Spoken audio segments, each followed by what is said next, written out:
I run the private money division for a hard money lender.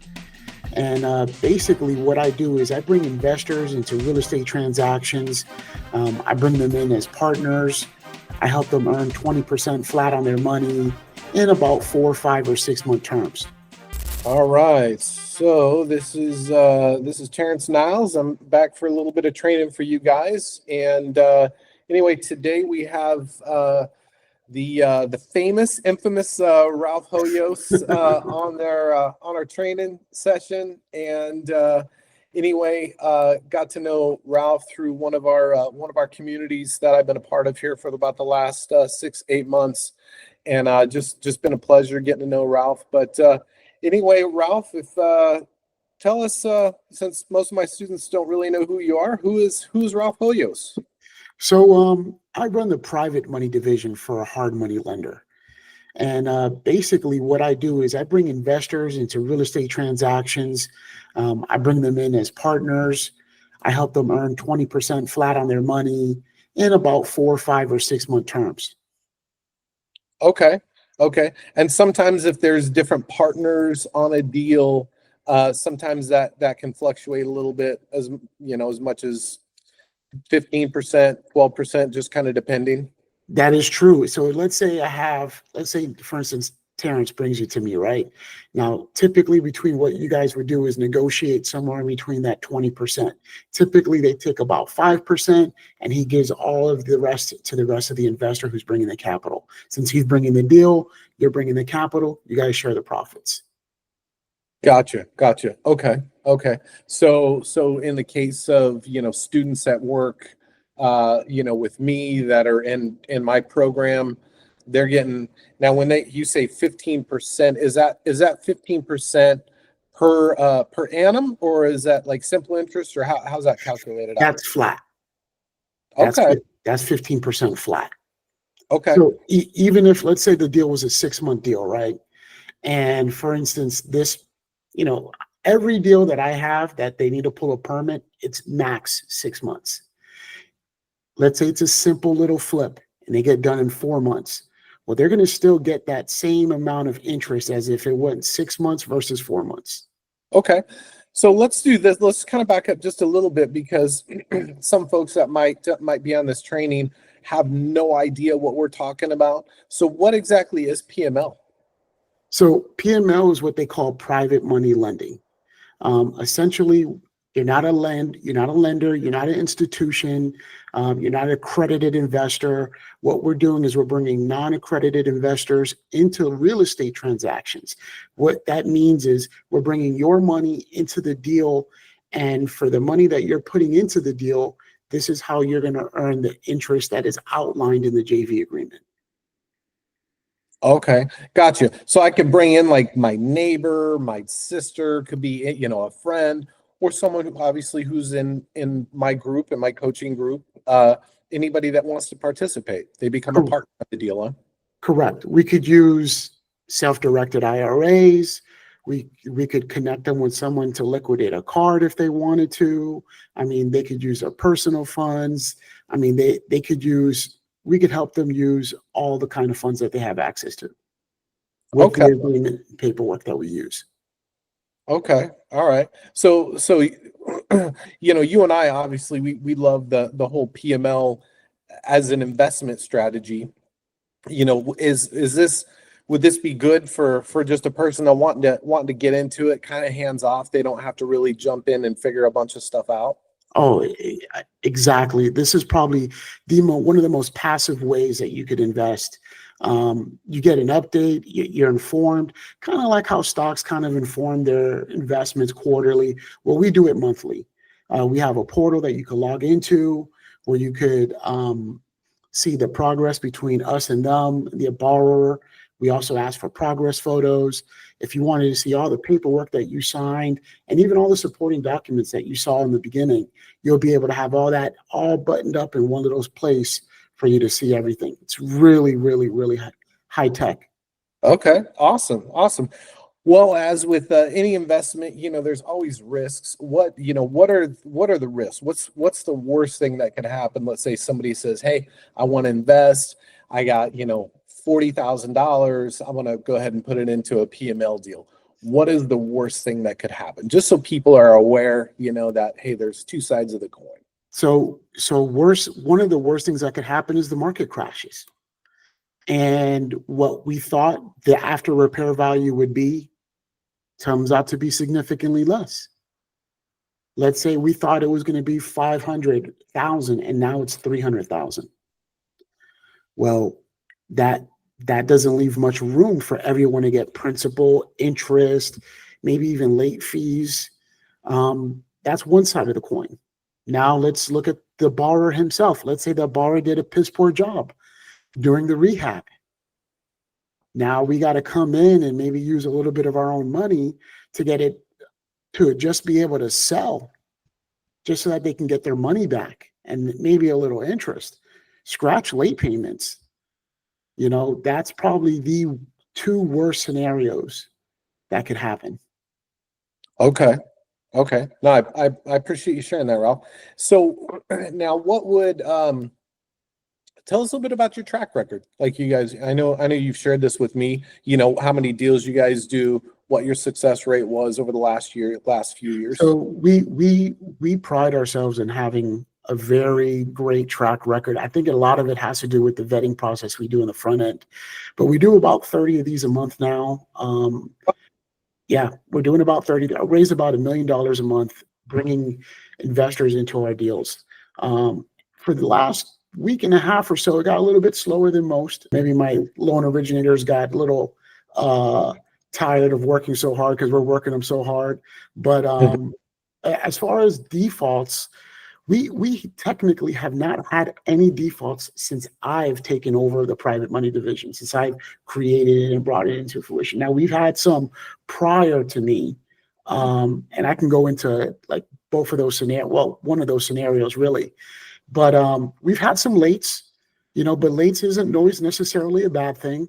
Sometimes you could earn more interest in those late fees than you would have, just in the regular interest rate that you were getting initially. So yeah, about that, because if it was 15% in 6 months, now I think we already alluded to this, but 15% flat in 6 months, you get your money back, and then let's say you want to redeploy it again for that next 6 months, that ends up being 30%. Well, yeah, that's 30% annualized. That's what I mean, annualized. APR, right? Yeah. When people start talking about interest rates and what kind of vehicles they have access to get those kind of interest rates, there's not one vehicle that I know of that you could tie an asset to.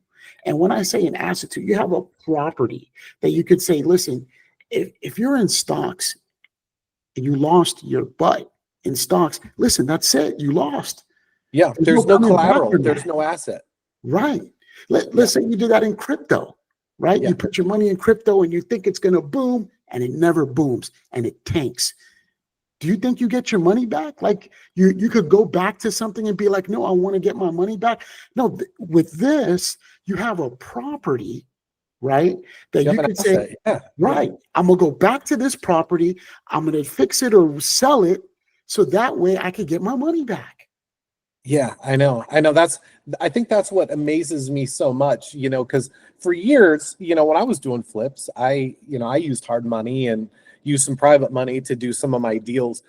But it wasn't until, I started getting in the space, learning from guys who had been doing it for a long time. They'd done flips, wholesaling, rentals, all that. And it was like their next stop on the ladder. Like these were guys that had been teaching. So like their last stop on the ladder was becoming a private money lender. Oh, yeah. And when I started understanding how that correlates, especially when you look at it in terms of like compound interest, and if you're rolling your original principal plus your interest and you keep rolling it over, and how it compounds over time, at 30% APR, the rule of 72, your money's going to double in less than 2.5 years. Yep. That's amazing. That's amazing. Like where do you get that anywhere, let alone, and it's consistent and that it's secure. Like that's what blows me away. Let me talk about security, right? Because Yeah. Do us a favor and walk us through a whole deal from beginning to end. That's what I really want to hear from you. We'll get there, but in order to Okay. get there, I Okay. want to give you a little explanation on how we get there. Yeah, for sure. So first of all, the reason why we get so many deals, right? The reason why is because one of our loan originators is in one of the top 1% of the country for non-QM residential purchase and rehab type loans. Okay. And this is why. We'll do 100% of the purchase. We do 100% of the rehab, provided that those combined costs are within 70% of the after repair value. Right. And what's important about the 70%? Well, that's our guidelines. Because if you're within those guidelines, then typically we could include the down payment, closing cost, insurance, and fees in a private money loan. Those combined amounts that you need, right, are within 80% of the after repair value. Then we feel comfortable loaning up to 80%. Gotcha. So it gives you margin. So it gives everybody margin. Everybody, because I don't want to over leverage the deal where there's little money to be made for the borrower, or else he could just walk away. Yeah, the investor has to have like enough upside to justify it. So it has to be a well balanced out deal for everybody. Now that's great what we do there, and a lot of folks do just that. But what we also do, what makes us truly unique, that unicorn lender, is that we also defer all the payments to the back end. Now, as a hard money lender, typically there's interest only payments that are going out throughout the course of the loan. And let's say you defaulted and you didn't pay one of those payments, they freeze the rehab budget. Now that project could now string out past 6, 7, 8 months, because you got to find the money, you got to do what you got to do, you still got to pay your contractors. I mean, we felt that we'll get paid back faster if they weren't tied to that monthly payment. They still got to pay us on the back end. Okay. But it never allows them to lose their rehab budget. And they can always continue to pay their contractors, and they can close on the property faster. And for us, it's more about as many, we're looking at volume. We want volume. So we want them in and out as soon as possible. Okay. That totally makes sense. And then how is the PML secured in the deal? I know some PMLs are in second, some are, where they'd have to foreclose. A lot of times the first lender doesn't, those things. So yeah, could you talk to us about that? Yes. So first of all, we don't allow second liens on. We don't allow it. Not when there's a rehab budget attached to it, we don't allow it on our loan. Yeah, I've heard other hard money lenders kind of take the same stance. And I'm going to tell you why. We sell that note to another bank. And if there's a second lien in place, that truly complicates the whole process. Oh, sure. Okay. Now there's usury laws in place if, they're doing it personally and not out of an LLC. We don't want to violate those laws. Okay. Some states, it's a third-degree felony. In other states, it's a misdemeanor. In some states, it's a misdemeanor, and in some other states, it's a third-degree felony. We don't want to do that. What do? We bring that investor into the deal with us at a 51% membership of the LLC that's purchasing the property. What does that mean? It means a couple of things. It means that there's no need for a foreclosure or hiring an attorney or waiting for a judge to grant you management authority over the project. With a simple vote, we could assume management authority over the project. Yeah, because you guys are a 1% partner. We're 1%. We bring the investors in at 50%. With our combined vote, we could take over management authority over the project. And that's in the case if the borrower is not owning up to his end of the agreement, or if he's not, listening to the requests of the investors. Let's say we get to the point where 6 months in and he's just gone late, right? And he's like, listen, I'm late. I know I'm late. I'm going to pay the $100 a day penalty, but I want to see if I can get this really high, sales price. 30, 40,000 above the ARV that he got when he was doing the initial analysis. Well, the investors are like, listen, you're already late. you know, you're already late. I don't want you to I don't want you to be overzealous and do that. What I really want for you to do is I want you to drop that sales price 15,000. Well, he doesn't want to comply. Well, then listen, sir, you're late. You didn't own up to your end of the agreement. We're going to need you to step back and we're going to take over the management of the sale of the property and we'll reduce the price. Gotcha. Yeah. So if he's not being realistic or not cooperating, then Now let's go on the other side of the pendulum, right? Let's say he's month 1, right? And he's just not getting nothing accomplished. He doesn't need a permit, right? Because when you need a permit, there's nothing really you could do until you get that permit. But let's say he doesn't need a permit. He's not getting anything accomplished. Nothing accomplished. We'll give him another couple of weeks. Listen, send me photos. Doesn't want to comply. Doesn't want to take our phone calls. All right, we'll give him another week. Hey, where are we at? No comply. Listen, sir, you're done. We're going to take over. gotcha. So that's the operating agreement. That's just one way. Now, we also do a personal guarantee and a promissory note. And then we also file a memorandum in the county where the property is located. So that way on the exit, title knows that there's a JV agreement on the deal. Gotcha. Yeah, that memorandum is showing that, hey, so we got to see another document somewhere because something's Right. cloud. We cloud title a little bit. Yeah. And then we also have that JV agreement. And I call the JV agreement the private money loan docs because it spells out how much money they're going to put in, how much money they'll earn as interest. It talks about my $100 a day penalty. It even specifies that what if moment that God forbid, where if I need to take over as a project manager, that it'll earn them an additional 20% of the equity that property was going to earn. Oh, gotcha. Okay. Mm-hmm. Nice. Nice. So I guess the next best thing is to let me kind of show you how I look at a deal when it's brought to me. Yeah. Let's do that. Let's go over If that. you don't mind, I'm going to take over and share my screen with you. Yeah, perfect. That sounds great, Ralph. All right, let's do that here. Okay, so the first thing I'm going to look at is this term sheet. This is the term sheet that I'll get emailed once they pay for their appraisal. I'm reviewing the numbers. I'm looking at the ARV. I'm looking at the purchase price. I'm looking at the gross loan amount. I'm looking about how much money he's going to need for the down payment, closing cost, insurance, and fees.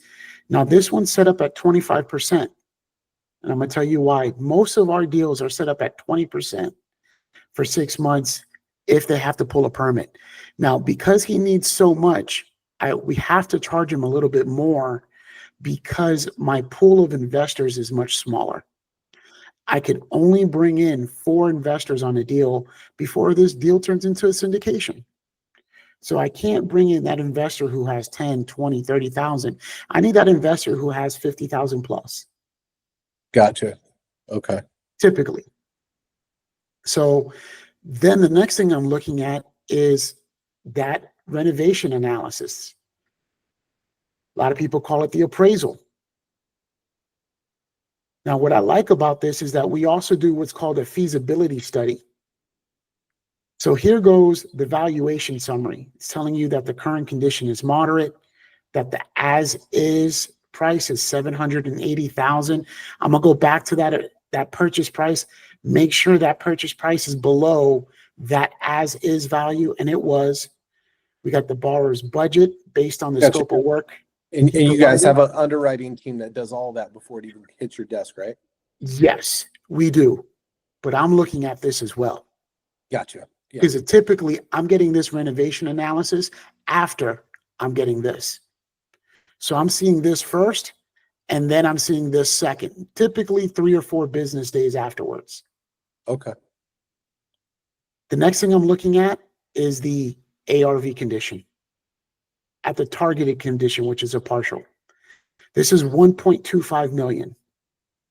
Gotcha. So the next thing you were looking at is the renovation strategies and the estimated timeline.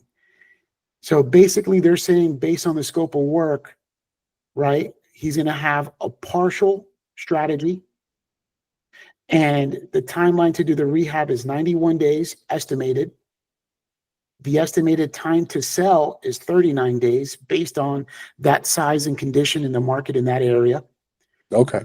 They throw in a 30-day cushion, and they give me an estimated timeline of 160 days. Then they use AI to determine the market strength in the area. They're saying in this area it's somewhat strong. Inventory on there is the longest is 4.4 months. The median time to sell is 76 days in that area in general. Okay. So on here, I can look at the comparables on how they got to that value. And I'm seeing the photos from the comps that they're using for the ARV as well. And then these are the as-is comps. These are the additional comparables. ARV comps here, as-is comps here. And then let me scroll down to, these are the comparables they excluded from the analysis. Oh, Either they're too far. interesting to include those. Okay. Yeah, because sometimes that investor's like, hey, I got this comparable, not comparable, and they're like, listen, we took a look at it. We're not, we don't feel it's comfortable. We don't feel comfortable using that as a strategy. Okay. So then let me get you to the photos. This is the photo of the property. There's an inspection that's done. They take photos of the whole property inside and out. Okay. So there's a regular property inspection? It's a regular property inspection. Okay. Gotcha. So you have appraisal and then you have a property inspection. It's both combined. They call it a renovation analysis because of the feasibility study that's being done. But yeah, I mean, for the lack of a better term, it's for the most part an appraisal. And you're getting both of these from two different I get this from a third party company that we use. Okay. So are they doing the home inspection and that appraisal both? They're doing both of those? They do yes, they do both, and the feasibility study. Or the fee? Okay. Gotcha. They're calculating the as-is value and the after repair value, and then they're doing a feasibility study, making sure that the scope of work that they're providing is true. Like if, for instance, let's say they put $1,000 for a new roof. Well, Terrence, you and I both know there's no way. I don't care how small that roof is, they're going to get a new roof for $1,000. Yeah, that was 30 years ago numbers. It could have been a typo, right? So they're going to put that $1,000, or let's say they omitted the permitting fees from their scope of work. They'll probably add in the permit fee. Mm-hmm. So this is just all the photos inside and out, every nook and cranny, the floor plan of the property. And then, so now the next thing is, let me look at his scope of work. And this is what the borrower puts together and sends over to you, right? This is what you get from them?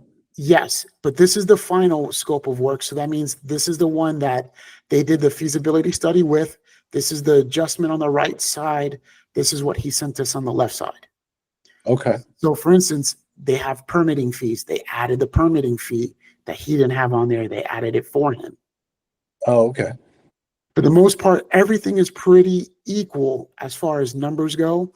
But now I'm paying attention to what he's doing when I look at this scope of work. He's doing clearing and demolition. He needed a dumpster, new roofing, outside paint. He's doing some siding, some soffits, plumbing repair where needed, light fixture electrical checkup, maintenance, HVAC repair, painting throughout. Okay. So as a PML on a deal, is there like a packet that I would get or a PML would get at the prior to closing that would kind of reflect some of these numbers and things like that? So they would receive everything that I'm showing you here. They would be able to have access to it prior to them making a decision. I mean, in all honesty, Portal, right? no. That we would email this to them. I mean, yeah, if they registered on the portal, they'd be able to see a lot of this initial information in the portal. Once it gets updated, sometimes the scope of work will get updated 2 or 3 times. That may not be on the portal, but if I know you have interest, I'm sending you the updated documents. Oh, gotcha.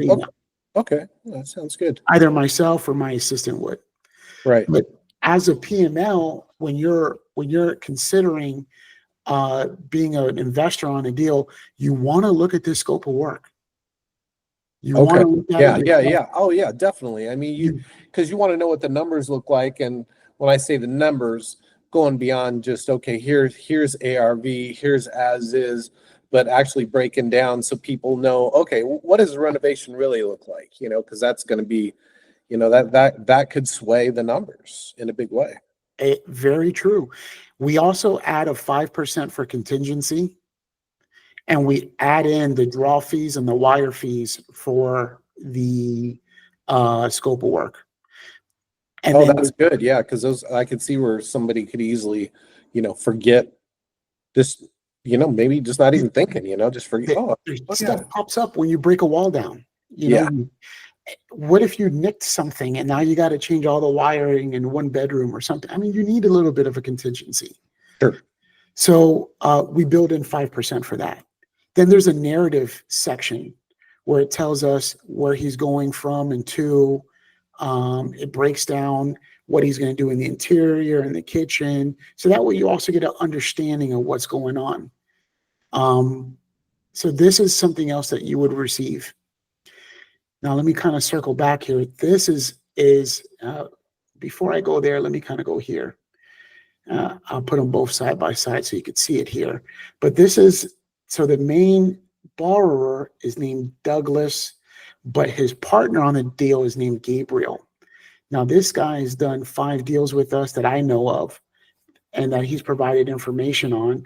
So I feel comfortable knowing that Gabriel's on the deal because he's going to get this rehab like completed all the way. Now, this deal analysis calculator, this is very important to look at. This is very important. These numbers here play a very big part in my decision-making process. We're going to plug in all these input numbers here. How many months, what the purchase price is, what the after repair value is. I didn't even put in the real estate commission because sometimes they keep the properties, but they're selling it. Rehab costs, hard money loan, interest, the construction budget again, how much he needs for the private money loan, and at what rate of return. This number right here, this loan to ARV ratio, anything above 80% is what they would need to bring to the closing table in order to close. Anything below 80% just makes it even sweeter. It means that there's more profit to be made. Perfect. This is what it says net, but it's technically his gross profit after he pays back the hard money and the private money loans and his real estate commission. Okay.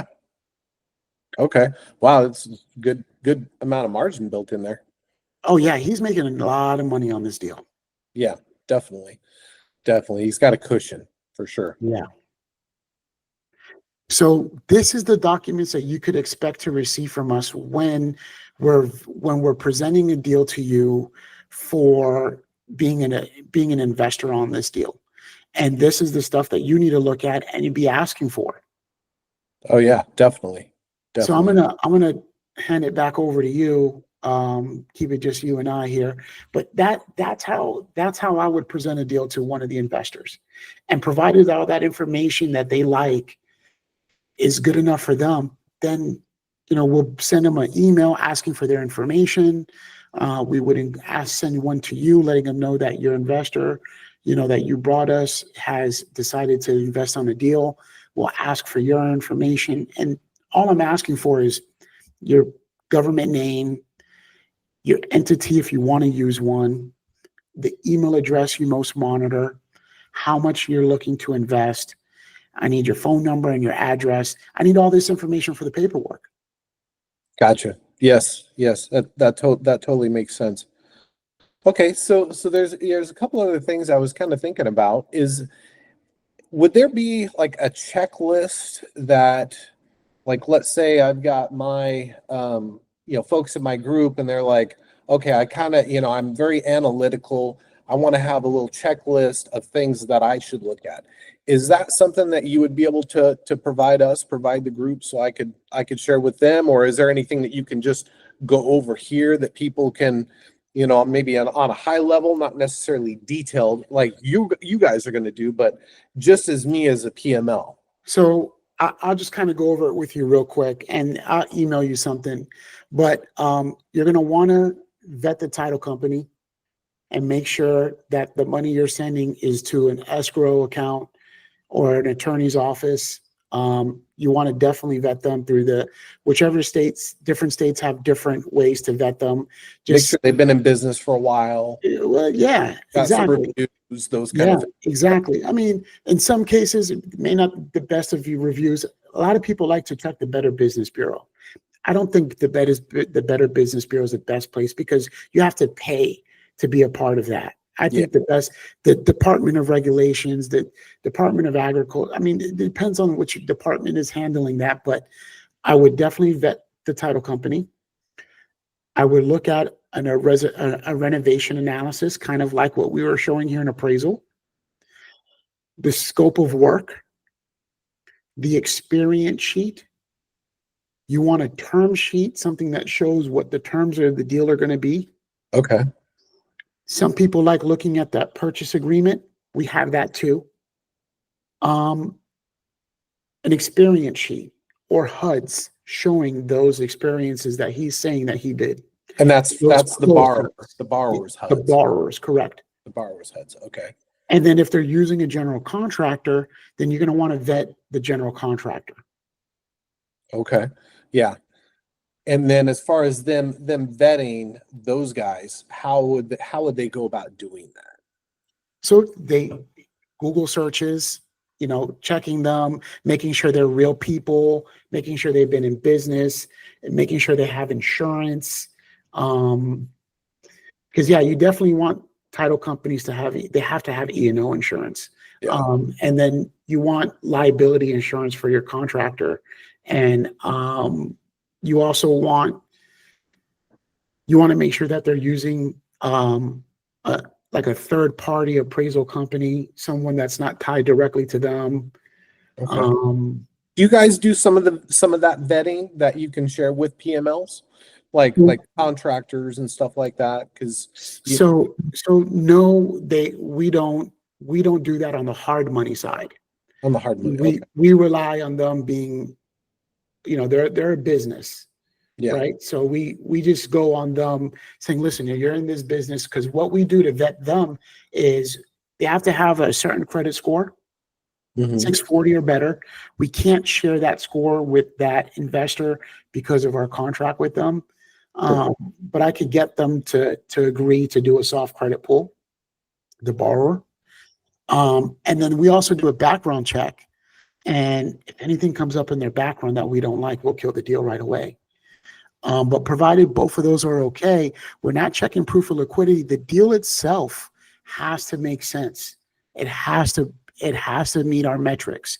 And if it meets our metrics, and you have to have some sort of real estate experience, either you've been a realtor or you've been a wholesaler, or, you're a contractor, or you're, even a glorified handyman, then we will entertain that deal on the hard money side.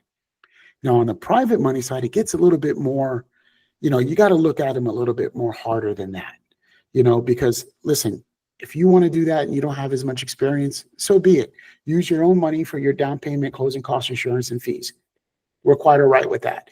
But if you want that financed, well, then you need to show us that you are capable of handling that flip. Sure, sure. No, absolutely, man. So now, if somebody wanted to look you guys up because they're just like, man, I really want to do business with Ralph. Everything sounds good on the video. I'd like to kind of look into him a little bit. What would you suggest? Like if you were a PML and you were looking at it from an outsider's, hey, this all sounds good, but I just want to kind of take a little closer look and see his credentials and things like that. Like where would people be able to go and look up information, or what would you suggest if you were? They could look up our company on Sunbiz. We're called Suncrest Services, but we operate as Suncrest Capital Group. Okay. We've been in business for over 3 years, going on our 4th year now. You could look us up at suncrestcapitalgroup.com. You could also look up the PML group at Suncrest PML, suncrestpmlgroup.com, excuse me. Okay. So that's where our portal lives. Then you could also look me up on Facebook. You could look, my name is Ralph Hoyos, spelled just the way you see on the screen. If you scan that QR code on the monitor, it'll take you to my Blink page where it'll show you my LinkedIn, my Instagram, my portal, my webpage, my YouTube channel. I mean, I'm trying to make sure everyone recognizes me. I put my face on everything I do. So yeah, you're very transparent. That's one of the reasons I really, why you and I are essentially doing business together, because I love that, that full transparency. I mean, trust is everything, and reputation is everything. I agree. 1000%. 1000%. Yeah. So, okay, awesome. Is there anything else that you wanted to share that you feel would be real pertinent for the group as far as, like if they're just like, wow, I'm really, really interested, probably just have them, I'll set up a separate calendar that they can book a time with me, and then, we can talk about it, see if it's a fit. And then from there, I can make the introduction on your side, unless you had something else that you wanted to. That works for me too. I mean, Terrence, you're acting as a connector in the deal, and as a connector, you need to do that too. You need to make sure that what they're interested in, are being met. Is the interest rate that we're able to provide working for them? We definitely want to make sure that, we're putting all their money to best use. And if they have access, and then not only that, they're relying on you to make sure that you bring them to the right people and the right deals. So they definitely have to speak with you first. You have to know the deal or talk, be able to have access to all the information.